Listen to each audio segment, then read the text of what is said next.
अस्सलाम वालेकुम एवरीवन। आज की क्लास में हम लोग second year computer science PBA को डिस्कस करेंगे, जिसमें ऑलरेडी हम लोग सब कोर्स डिस्कस कर चुके हैं, जिसमें पॉइंट वन है, पॉइंट टू को भी हम डिस्कस कर चुके हैं, पॉइंट थ्री और पॉइंट फोर को हम लोग कम्प्लीटली डिस्कस कर चुके हैं। आज की क्लास में हम लोग ये देखेंगे कि किस तरह से हम लोग scatter plot, bar chart, pie chart, box plot को क्रिएट कर सकते हैं। ओके, इसको हम लोग अपने नोट्स से डिस्कस करेंगे। अगर आपको ये नोट्स चाहिए तो ये नोट्स भी मैं आपको प्रोवाइड कर दूंगी। जब हम लोग सब चार्ट्स को डिस्कस कर लेंगे तो लास्ट में हम लोग अपने एग्जाम क्वेश्चन को भी देखेंगे कि एग्जाम में किस टाइप का क्वेश्चन आ सकता है, इसको भी हम लोग डिस्कस करेंगे। ओके, स्टार्ट में हम लोग देखते हैं हर ग्राफ को वन बाय वन। पहले तो हमें ये पता होना चाहिए कि डाटा विजुअलाइजेशन होता क्या है। डाटा विजुअलाइजेशन का मतलब ये होता है कि जो हमारा डाटा होता है उसको हम लोग ग्राफ्स और चार्ट्स की फॉर्म में रिप्रेजेंट करते हैं, ताकि हम लोग अपनी इंफॉर्मेशन को अंडरस्टैंड कर सके, उसके जो उसके अंदर जो भी वैल्यूज हैं उसको कंपेयर कर सकें, उसके अंदर क्या पैटर्न्स या क्या ट्रेंड्स बन रहे हैं उसको फाइंड आउट कर सकें, और जो वेरिएबल्स यूज हो रहे हैं उनके दरमियान आप इसमें क्या रिलेशनशिप है उसको हम लोग एनालाइज कर सकें। ओके, अब जब हम लोग चार्ट्स और ग्राफ्स ड्रॉ करते हैं तो उसके लिए हमें एक लाइब्रेरी की जरूरत होती है, पाइथन लाइब्रेरी, जो कि है मैट प्लॉट लिब। अब इसको कैसे इंपोर्ट करते हैं, इसका सिंटेक्स आपको आना चाहिए। ठीक है, import matplotlib dot pyplot as P L T. आप जो भी कोड लिखेंगे पाइथन कोड, उसके अंदर आपने फर्स्ट में ये लाइन लिख लेनी है। ये किस लिए लाइब्रेरी यूज होती है? ये ग्राफ और चार्ट्स को क्रिएट करने के लिए यूज होती है। एक और लाइब्रेरी है जिसको इंपोर्ट करना आना चाहिए, उसका सिंटेक्स है import import pandas S P D. अब इसको हम लोग क्यों यूज करते हैं? जो डाटा सेट्स होते हैं, टेबल्स होते हैं, उनको हैंडल करने के लिए हम लोग करते हैं। ओके, आज की क्लास में हम लोग किन किन चार्ट्स को डिस्कस करेंगे? बार चार्ट को, पाई चार्ट को, लाइन ग्राफ को, स्कैटर प्लॉट को, बॉक्स प्लॉट को और हिस्टोग्राम को हम लोग डिस्कस करेंगे। फर्स्ट वन है हमारे पास बार चार्ट। बार चार्ट क्या करता है? Bar chart represent data using rectangular bars. ठीक है, मतलब इसको कैसे जो है वो शो किया जाता है, रेक्टेंगुलर बार्स की फॉर्म में इसको शो किया जाता है, जैसे कि ये है हमारे पास बार चार्ट। ओके, अब इसका पर्पस क्या होता है? बेसिकली जो वैल्यूज होती हैं, दो वैल्यूज को आपस में कंपेयर करने के लिए, डिफरेंट कैटेगरीज को आपस में कंपेयर करने के लिए बार चार्ट का यूज किया जाता है। जैसे कि यहाँ पे एग्जांपल में क्या शो हो रहा है कि स्टूडेंट्स और उनके मार्क्स, ठीक है, अब उनको कंपेयर किया गया है तो हम लोगों ने उसके लिए बार चार्ट का यूज किया है। इन्होंने यहाँ पे एग्जाम्पल दे दिया कि जैसे एक स्टूडेंट अली है, उसके मार्क्स 80 है। एक अहमद स्टूडेंट है जिसके मार्क्स 70 है। एक सारा स्टूडेंट जिसके मार्क्स 90 है। अब इसका हम लोगों ने कोड लिखना है, जैसे कि मैंने आपको स्टार्ट में बताया था कि हमें लाइब्रेरी यूज करनी पड़ेगी मैट प्लॉट की, जिसका क्या पर्पस होता है, जब हम लोग इन्हें ग्राफ्स वगैरह शो करनी होती है तो हम लोग ये लाइब्रेरी यूज करते हैं। अब उसके बाद हम लोग एक वेरिएबल बना लेते हैं स्टूडेंट, जिसको हम लोग वैल्यूज असाइन कर देते हैं अली, अहमद, सारा। और एक हमारे पास वेरिएबल है मार्क्स, ठीक है, जिसको हम लोग वैल्यू दे देते हैं 80, 70, 90। मतलब जो अली है उसकी वैल्यू 80 होगी, जो अहमद है उसकी वैल्यू हमारे पास 70 होगी, और जो सारा है उसकी वैल्यू हमारे पास 90 होगी। अब उसके बाद हमने क्या करना है? हम लोगों ने बार चार्ट जो है वो प्लॉट करना है। तो बार चार्ट के लिए हम लोग फंक्शन यूज करते हैं विच इज बार फंक्शन। ठीक है, बार फंक्शन क्या करता है? बार चार्ट को शो कर रहा होता है या उसको प्लॉट करता है। ठीक है, ये फंक्शन होता है। अब हम लोग यहाँ पे P L T dot bar लिखेंगे। पी एल टी जो हम लोगों ने यहाँ पे कीवर्ड यूज किया था, वही हम लोगों ने यहाँ पे यूज करना है, उसी के एक्सटेंशन। आगे डॉट बार, उसके बाद हम लोग इसके अंदर क्या लिखेंगे? स्टूडेंट और मार्क्स। अब ये हम लोगों ने क्यों लिखे हैं? ग्राफ के अंदर हम लोगों ने क्या चीज शो करवानी है? दो वेरिएबल्स हैं जिनको हमने कंपेयर करना है, एक हमारे पास स्टूडेंट है और एक मार्क्स, ठीक है, और इनकी वैल्यूज ये हैं। इन दोनों को आपस में कंपेयर करना था, तो हम लोगों ने यहाँ पे इसको शो करवा दिया। अब जो हम लोगों ने फर्स्ट नंबर पे लिखा है एक्स एक्सिस में ये शो हो जाएगा, जैसे कि यहाँ पे देखिए स्टूडेंट एक्स एक्सिस में शो हो गया। और जो मार्क्स, क्योंकि ये वाई जो है वो सेकंड नंबर पे होता है, तो यहाँ पे ये हॉरिजॉन्टल शो हो गया, वाई एक्सिस में शो हो गया। अब उसके बाद हम लोग इस ग्राफ का टाइटल देना चाह रहे थे स्टूडेंट मार्क्स, तो वो हम लोग कैसे दे सकते हैं? P L T dot title, और इसके अंदर हम लोग क्या टाइटल दे रहे हैं? Student marks. अब हम लोग जो है वो लेबल लगाना चाह रहे थे कि एक्स एक्सिस में भी कुछ ना कुछ लिखा है जो कि शो करे कि एक्स एक्सिस में क्या वैल्यू है, जैसे कि हम लोगों ने यहाँ पे लिख दिया स्टूडेंट, और वाई एक्सिस में क्या है? मार्क्स। तो वो भी हम लोगों ने यहाँ पे एक्स लेबल भी यूज कर लिया, जो कि यहाँ पे स्टूडेंट्स यूज किया है। और आगे जो है वाई एक्सिस के लिए हम लोग ने लेबल यूज किया है मार्क्स, जो कि यहाँ पे शो है। अब उसके बाद हम लोग चाहते थे कि ये जो ग्राफ है ये हमें नजर भी आए, हम इसको हमें शो भी हो, इसको डिस्प्ले भी हम करवाएं, तो उसके लिए हम लोग फंक्शन यूज करते हैं शो फंक्शन। ठीक है, तो हम लोग यहाँ पे क्या करेंगे? P L T dot show function. अब ये जो बार चार्ट है कहाँ कहाँ पे यूज होता है? कैटेगरीज को कंपेयर करने के लिए, या जो भी स्कूल के रिजल्ट्स आते हैं उनको कंपेयर करने के लिए, जो हमारी सेल्स होती हैं, जैसे मंथ किस मंथ में कितनी सेल्स हुई है, जैसे मार्च में कितनी सेल्स हुई है, अप्रैल में कितनी सेल्स हुई है, उन सबको आपस में कंपेयर करने के लिए हम लोग बार चार्ट का यूज करते हैं। नेक्स्ट है हमारे पास पाई चार्ट। पाई चार्ट में क्या होता है कि जो डाटा होता है ना वो डिवाइड हो जाता है डिफरेंट पार्ट्स में, ठीक है, डिफरेंट स्लाइसिस में। और यहाँ पे जो डाटा होता है वो परसेंटेज की फॉर्म में रिप्रेजेंट हो रहा होता है। अब देखें जैसे कि हमारी जो मंथली इनकम आती है, हमने देखना है कि जो हमारी मंथली इनकम है वो किस किस जगह पे कितनी कितनी यूज हो रही है। ठीक है, जैसे हमारी जो मंथली इनकम है वो उसका जो 40% है वो फूड में यूज हो रहा है। इसके अलावा जो 30% है वो रेंट में यूज हो रहा है, रेंट पे कर रहे हैं हम लोग। 20% अपनी इनकम का हम लोग ट्रांसपोर्ट पे लगा रहे हैं, और जो बाकी 10% है वो बाकी जो एक्सपेंसेस हैं घर के, हम लोग वहां पे उसको यूज कर रहे हैं। तो अब हम लोग ने इसका क्या कहते हैं, पाई चार्ट ड्रॉ करना है। तो ये हमारे पास पाई चार्ट है, और इसमें जो हमारे पास वैल्यूज होती हैं वो परसेंटेज में होती हैं। ठीक है, अब उसके बाद जो हमारे पास फर्स्ट लाइन है उसमें हम लोग ने लाइब्रेरी यूज कर ली है मैट प्लॉट की। अब हम लोग यहाँ पे एक वेरिएबल यूज करें एक्सपेंसेस, जिसकी हम लोगों ने वैल्यू असाइन कर लिया, उसकी लेबल्स हमने दे दी हैं फूड, रेंट, ट्रांसपोर्ट, अदर्स। ठीक है, फूड की वैल्यू हमारे पास 40 है, रेंट की वैल्यू हमारे पास 30 है, ट्रांसपोर्ट की वैल्यू 20 है, और जो बाकी हमारे एक्सपेंसेस है उसकी वैल्यू 10 है। अब उसके बाद हम लोगों ने क्या करना है, हम लोगों ने पाई चार्ट ड्रॉ करना है, तो उसके लिए हम फंक्शन यूज करेंगे। कौन सा फंक्शन? पाई का फंक्शन हम लोग यूज करेंगे। उसके अंदर हम लोग इसके अंदर हम लोग किस चीज को शो करना चाह रहे हैं, जो हमारे एक्सपेंसेस हैं उसको हम लोग शो करना चाह रहे हैं। तो हम लोगों ने यहाँ पे एक्सपेंसेस लिख दिए, एक्सपेंसेस की वैल्यू यहाँ पे शो हो जाएगी। उसके बाद जो यहाँ पे लेबल्स होंगे जैसे फूड, रेंट, ट्रांसपोर्ट, अदर्स, वो लेबल यहाँ पे हमारे शो हो जाएंगे, जैसे कि आपको यहाँ पे नजर आ रहे होंगे फूड, ठीक है, अदर, ट्रांसपोर्ट, रेंट यहाँ पे शो होंगे। अब आगे जो आपके पास आपके सामने यहाँ पे नजर ऑटो पीसीटी, इसका मतलब क्या है?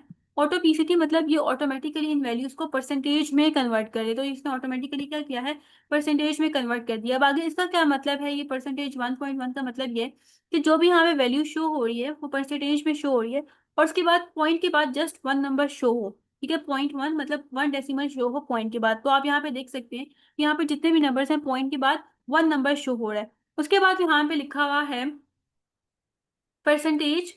ठीक है, और ये परसेंटेज, ये बेसिकली इस साइन को शो करने के लिए हम लोगों ने ये जो है वो क्या कहते हैं यूज किया है। ठीक है, अब यहाँ पे जैसे यहाँ पे देखिए परसेंटेज का फाइन सॉरी साइन नजर आ रहा है, यहाँ पे परसेंटेज का साइन नजर आ रहा होगा आपको, यहाँ पे परसेंटेज का साइन, यहाँ पे परसेंटेज का साइन। तो वो हम लोगों ने यहाँ पे स्केप सीक्वेंस के थ्रू शो करवा दिए। अब उसके बाद हम लोग क्या कर रहे हैं, अब हम लोग उसका टाइटल देना है मंथली एक्सपेंसेस। ठीक है, जैसे कि आपको यहाँ पे नजर भी आ रहा होगा, तो वो हम लोगों ने टाइटल फंक्शन के थ्रू दे दिया। अब हम लोगों ने अपना पाई चार्ट डिस्प्ले करवाना था, तो उसके लिए हम लोगों ने शो फंक्शन को यूज कर लिया। तो इसके यूजेस देख लेते हैं। परसेंटेज वगैरह को शो करने के लिए, बजट एनालिसिस के लिए हम लोग इसको यूज करते होते हैं। अब नेक्स्ट आ जाता है हमारे पास लाइन ग्राफ। अब हम लोगों ने अगर देखना हो कि हमारा डेटा विद टाइम किस तरह से चेंज हो रहा है, कैसे उसके अंदर चेंजेस आती जा रही हैं, तो वो हम लोग उसके लिए क्या यूज करते हैं, लाइन ग्राफ यूज करते हैं। जैसे कि यहाँ पे एग्जांपल दे दिए कि हमें टेम्परेचर देखना है कि किस तरह से जो हमारा टेम्परेचर है वीक का वो इंक्रीज हो रहा है या डिक्रीज हो रहा है, उसकी वैल्यूज इंक्रीज हो रही है या डिक्रीज हो रही है। उसके लिए हम लोग लाइन ग्राफ का यूज करेंगे। ये इसका कोड है, और साथ जो है वो इसका ग्राफ शो हो रहा है। अब यहाँ पे हम लोगों ने डेज एक वेरिएबल ले लिया, जिसके अंदर हमने डेज मेंशन कर दिया, Monday, Tuesday, Wednesday, Thursday, Friday. और यहाँ पे हमने टेम्परेचर ले लिया 30 डिग्री सेंटीग्रेड है, फिर 32 है, फिर 31, 35, 36। अब हम लोगों ने इसको प्लॉट करना था। जब हम लोग प्लॉट करें तो कौन कौन सी वैल्यूज आए, डेज और टेम्परेचर की आए। तो देखें डेज हमारे पास एक्स एक्सिस में है, तो यहाँ पे आप देख सकते हैं एक्स एक्सिस में शो हो रहा है। फिर आगे जो टेम्परेचर है वो वाई एक्सिस में, तो यहाँ पे ये वाई एक्सिस में उसकी वैल्यू शो हो रही है। मतलब डेज की जो वैल्यूज है वो यहाँ पे शो हो रही है, जो टेम्परेचर, ये जो टेम्परेचर नाम हमने वेरिएबल बनाया इसके अंदर जो भी वैल्यूज हैं वो यहाँ पे हमारे सामने शो हो रही है। अब उसके बाद हमने इसका टाइटल दे दिया, टाइटल फंक्शन के थ्रू। फिर हम लोगों ने लेबल लगा दिया, एक्स लेबल हम लोगों ने डेज यहाँ पे लिख दिया। ठीक है, फिर हमने वाई एक्सिस की तरफ लेबल लगा लिए टेम्परेचर, और उसके बाद हम लोगों ने इस लाइन ग्राफ को शो करवा दिया। तो हम लोग लाइन ग्राफ क्यों शो करते हैं या क्यों हम उसको यूज करते हैं, क्या पर्पस है, कि जब हम लोगों ने उसके अंदर चेंजेस देखनी होंगे, किस तरह से जो हमारा डाटा है वो चेंज हो रहा है, वैल्यूज चेंज हो रही है, इंक्रीज हो रहा है या डिक्रीज हो रहा है, तो उसके लिए हम लोग लाइन ग्राफ का यूज कर लेते हैं। नेक्स्ट आ जाता है स्कैटर प्लॉट। स्कैटर प्लॉट हम क्यों यूज करते हैं, जो वेरिएबल्स होते हैं उनके दरमियान रिलेशनशिप फाइंड आउट करने के लिए। जैसे कि यहाँ पे हमारे स्टडी आवर्स और मार्क्स हैं, कि अब एक स्टूडेंट जो है वो 1 आवर सिर्फ स्टडी करता है, उसके मार्क्स आए हैं 40। अब एक स्टूडेंट है जो कि 2 आवर्स स्टडी करता है, उसके मार्क्स आए हैं 50। तो ये किस तरह से जो है वेरिएबल्स आपस में इनकी जो एक अगर इंक्रीज हो रहा है तो दूसरा भी इंक्रीज हो रहा है। इसी तरह से अगर हम इसको डिक्रीज करें, स्टडी आवर्स को जैसे जैसे डिक्रीज करते जाएंगे वैसे वैसे मार्क्स भी डिक्रीज होते जाएंगे। तो हम लोग इसको क्यों यूज करते हैं स्कैटर प्लॉट को, कि जो दो वैल्यूज हैं उनका आपस में क्या रिलेशनशिप है। ठीक है, कि क्या एक की वैल्यू अगर इंक्रीज होगी तो दूसरी की वैल्यू भी इंक्रीज होगी, या एक की वैल्यू डिक्रीज होगी तो दूसरे की भी वैल्यू डिक्रीज होगी। अगर ऐसा होता है कि एक की वैल्यू इंक्रीज करो और तो साथ ऑटोमेटिकली दूसरे की वैल्यू भी इंक्रीज हो, तो इसको हम लोग क्या बोलते हैं, पॉजिटिव कोरिलेशन, जो ऑलरेडी आपने मैथ्स के कोर्स में पढ़ा होगा। तो ये इसका जो है वो ग्राफ है। अब इसमें हम लोगों ने क्या किया, एक वेरिएबल ले लिया आर, उसको वैल्यू असाइन कर दी 1, 2, 3, 4, 5। ठीक है, जो कि यहाँ पे शो हो जाएगी। उसके बाद मार्क्स हैं, ठीक है, 40, 50, 60, 70, 80 हमने वो असाइन कर दी है। अब हम लोग यहाँ पे क्या कर रहे हैं, कौन सा ग्राफ शो कर रहे हैं, स्कैटर प्लॉट, ठीक है, जिसमें आर्स और मार्क्स की हम लोग वैल्यूज लेंगे, जो कि यहाँ पे आर्स आ गया और यहाँ पे मार्क्स आ गए। उसके बाद हमने इसको टाइटल दे दिया स्टडी आवर्स वीएस मार्क्स, ये हम लोगों ने इसका टाइटल दे दिया। एक्स लेबल हम लोगों ने लगा दिया स्टडी आवर्स और वाई लेबल हम लोगों ने लगा दिए मार्क्स। उसके बाद हमने इसको शो कर दिया। तो अब देखें, जैसे जैसे यहाँ से स्टडी आवर्स की वैल्यू इंक्रीज होती जा रही है, वैसे वैसे ऊपर से मार्क्स की वैल्यूज भी इंक्रीज होती जा रही है। तो यहाँ पे ये कौन सा ग्राफ बन रहा है, ये या कौन सा रिलेशन बन रहा है इनके दरमियान, पॉजिटिव कोरिलेशन बन रहा है। तो रिलेशनशिप एनालिसिस के लिए हम यूज कर रहे होते हैं साइंटिफिक एक्सपेरिमेंट्स में इसको यूज कर रहे होते हैं, या ट्रेंड्स को आइडेंटिफाई करने के लिए इसको यूज कर रहे होते हैं। फिर उसके बाद आ जाता है बॉक्स प्लॉट। बॉक्स प्लॉट में हम लोग क्या करते हैं, क्यों यूज करते हैं, कि जो हमारे पास डेटा होता है उसके अंदर हमने देखना हो कि उस डेटा के अंदर कितनी मिनिमम वैल्यू है या कितनी मैक्सिमम वैल्यू है, या उस डेटा का क्या मीडियन है। क्वार्टाइल फाइंड करने के लिए, आउटलायर्स को देखने के लिए हम लोग बॉक्स प्लॉट का यूज करते हैं। अब हम लोगों ने क्या किया, यहाँ पे इसका कोड लिख दिया है। जैसे कि फर्स्ट लाइन में हम लोगों ने लाइब्रेरी इंपोर्ट कर दी है। उसके बाद हम लोगों ने यहाँ पे एक डेटा ले लिया, एक डेटा वेरिएबल जिसके अंदर ये वैल्यू दे दी है। अब उसके बाद क्योंकि हमें बॉक्स प्लॉट शो करना था, तो उसके लिए फिर हम लोगों ने क्या किया, यहाँ पे जो है वो उसका फंक्शन यूज कर लिया। इसका टाइटल दे दिया बॉक्स प्लॉट, जो कि आपको ऊपर नजर आ रहा होगा, और लास्ट में हमने इसको शो करवा दिया। तो अब यहाँ पे देखें, आपको समझ आ रही होगी कि ये मैक्सिमम वैल्यू है, ठीक है, ये मिनिमम वैल्यू है। ऑटोमेटिकली इसने जो है मीडियन भी बता दिया। ये हमारे पास फर्स्ट क्वार्टाइल है, ठीक है, ये हमारे पास फोर्थ क्वार्टाइल है। इस तरह से करके जो है ये हमें वैल्यूज शो कर रहा होता है। फिर उसके बाद आ जाता है हिस्टोग्राम। अब हिस्टोग्राम हम लोग क्यों यूज करते हैं, जैसे हम लोगों ने देखना हो कि आप ये कह सकते हैं कि जो हमारे पास हाइट है, 5 फीट से लेके 5.5 फीट तक के दरमियान कितने ऐसे लोग हैं जिनकी हाइट आती है। फिर उसके बाद हम लोग देखेंगे, नोट डाउन करेंगे कि 5.5 से लेके 6 फीट तक कितने लोगों की हाइट आती है। तो जब हम लोगों ने फ्रीक्वेंसी शो करनी होती है, तो उसके लिए हम लोग क्या करते हैं, हिस्टोग्राम का यूज कर रहे होते हैं। जैसे कि यहाँ पे हम लोगों ने कोड लिख दिया इसका, इसमें मार्क्स आ जाते हैं। अब हम लोगों ने यहाँ पे क्या देखा कि 40 से लेके 50 के दरमियान कितने स्टूडेंट्स के मार्क्स आए हैं, ठीक है, 50 से लेके 55 के दरमियान कितने स्टूडेंट के मार्क्स आए हैं, 2 स्टूडेंट के मार्क्स आए हैं, 55 से लेके 60 के दरमियान कितने स्टूडेंट्स के मार्क्स आए हैं। तो उसके लिए हम लोगों ने हिस्टोग्राम को शो करवा दिया। तो यहाँ पे हमारे पास वेरिएबल है मार्क्स, जिसको हम लोगों ने वैल्यू असाइन कर दिए, ठीक है। अब उसके बाद हम लोगों ने यहाँ पे लिख दिया प्लॉट डॉट हिस्ट, और आगे मार्क्स, और आगे बिल्स दे दिए, बिल्स इक्वल टू हमारे पास क्या है 5, ठीक है। अब उसके बाद हमारे पास क्या आएगा, यहाँ पे प्लॉट टाइटल हम लोगों ने दे दिया, एक्स लेबल हम लोगों ने दे दिया, वाई लेबल हम लोगों ने यहाँ पे शो कर दिया, और उसके बाद लास्ट में हम लोगों ने क्या किया, इस प्लॉट को जो है वो शो कर दिया। तो कुछ फंक्शंस हम लोगों ने पढ़े हैं जिसमें हम लोगों ने टाइटल का फंक्शन यूज किया है। क्यों, क्या पर्पज इसका, टाइटल ऐड करने के लिए। एक्स लेबल हम लोगों ने क्यों यूज किया है, एक्स एक्सिस की तरफ हमें लेबल लगाना था, जिसकी वजह से हम लोगों ने ये फंक्शन यूज किया। वाई लेबल फंक्शन हम लोगों ने क्यों यूज किया, लेबल फॉर वाई एक्सिस।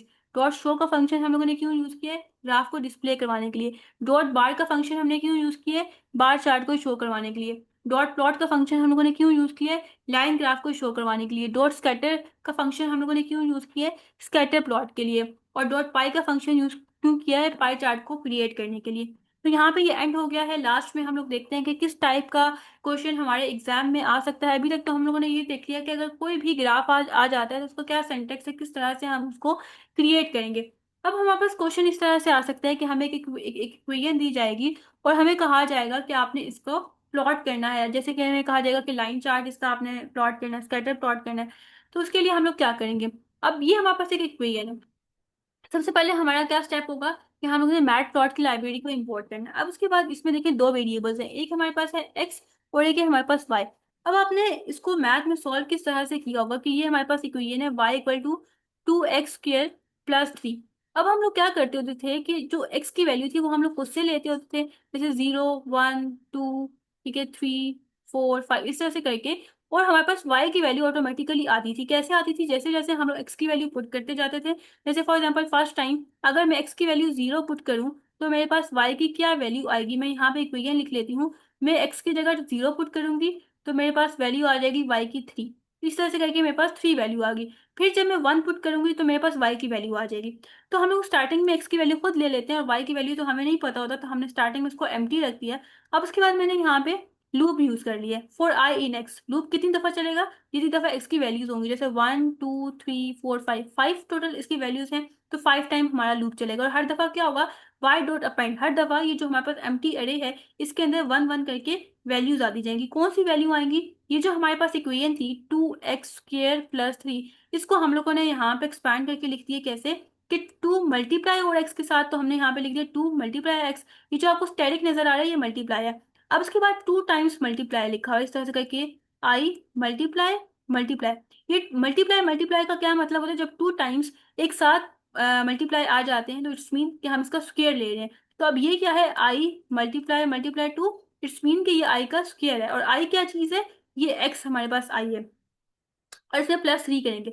मतलब हर दफा जो भी x की वैल्यू है वो इसके अंदर पुट होती जाएगी, और हमारे पास y की वैल्यू इस अरे के अंदर आती जाएगी। अब जब वैल्यूज आ गई, हमारे पास x की वैल्यूज भी आ गई हैं, हमारे पास y की वैल्यूज भी आ गई हैं, तो उसके बाद हम लोग क्या करेंगे, यहाँ पे लाइन चार्ट को प्लॉट करेंगे। तो उसका क्या सिंटेक्स होता है, डॉट प्लॉट का फंक्शन हम लोग यूज करते हैं। यहाँ पे x की वैल्यूज आ गई, यहाँ पे y की वैल्यूज आ गई, हमने इसको टाइटल दे दिया लाइन चार्ट का, ठीक है। इसका x लेबल हम लोगों ने लगा दिया x वैल्यूज, और y लेबल हम लोगों ने लगा दी यहाँ पे y वैल्यूज, और लास्ट में हमने इस फंक्शन इस ग्राफ को शो करवा दिए डॉट शो फंक्शन के थ्रू।